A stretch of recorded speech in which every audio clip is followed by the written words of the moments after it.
जी, इन सारी बातों पर आप पूर्ण रूप से प्रकाश डालिए। आपके वचनामृत का पान करने से किसको संतोष नहीं होता है। सूत जी ने कहा, मुनिवरों, आप सब लोग सुनिए। आपको जो सुनना अभिष्ट है वो मैं बताता हूँ। महात्मा नारद जी ने सनत कुमार को जिस रामायण नामक महाकाव्य का गान सुनाया था वह समस्त पापों का नाश और दुष्ट ग्रहों की बाधा का निवारण करने वाला है। वह संपूर्ण वेदार्थों की सम्मति के अनुकूल है। उससे समस्त दुख स्वप्न का नाश हो जाता है। वह धन्यवाद के योग्य तथा भोग और मोक्ष रूप फल प्रदान करने वाला है। उसमें भगवान श्री रामचंद्र जी की लीला कथा का वर्णन है। वह काव्य अपने पाठक और श्रोताओं के लिए समस्त कल्याणमयी सिद्धियों को देने वाला है। धर्म, अर्थ, काम और मोक्ष, इन चारों पुरुषार्थों का साधक है, महान फल देने वाला है। यह अपूर्व काव्य पुण्यमय फल प्रदान करने की शक्ति रखता है। आप लोग एकाग्रचित होकर इसे श्रवण करें। महान पाठकों अथवा संपूर्ण उपपाठकों से युक्त मनुष्य भी उस ऋषि परिणीत दिव्य काव्य का श्रवण करने से शुद्धि अथवा सिद्धि प्राप्त कर लेता है। संपूर्ण जगत के हित साधन में लगे रहने वाले जो मनुष्य सदा रामायण के अनुसार बर्ताव करते हैं, वे ही संपूर्ण शास्त्रों के मर्म को समझने वाले और कृतार्थ हैं। विप्रवरों, रामायण धर्म, अर्थ, काम और मोक्ष का साधन तथा परम अमृत रूप है। अतः सदा भक्ति भाव से उसका श्रवण करना चाहिए। जिस मनुष्य के पूर्व जन्मों का सारे पाप नष्ट हो जाते हैं उसी का रामायण के प्रति अधिक प्रेम होता है। यह निश्चित बात है। जो पाप के बंधन में जकड़ा हुआ है वह रामायण की कथा आरंभ होने पर उसको उसकी अवहेलना करके दूसरी निम्न कोटि की बातों में फंस जाता है। कारण वह तदनुरूप ही बर्ताव करने लगता है। इसलिए दुर्जेंद्रगण, आप लोग रामायण नामक परम पुण्यदायक उत्तम काव्य का श्रवण करें, जिसके सुनने से जन्म, जरा और मृत्यु के पाप दोष से रहित हो अच्युत स्वरूप हो जाता है।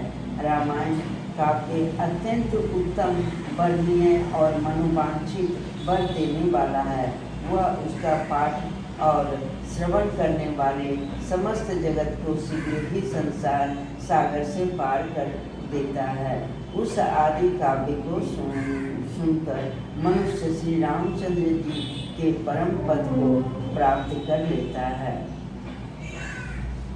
जो ब्रह्मा, रुद्र और विष्णु नामक भिन्न भिन्न रूप धारण करके विश्व की सृष्टि, संहार और पालन करते हैं, उन आदि देव परमोत्कृष्ट परमात्मा श्री रामचंद्र जी को अपने हृदय मंदिर में स्थापित करके मनुष्य मोक्ष का भागी होता है।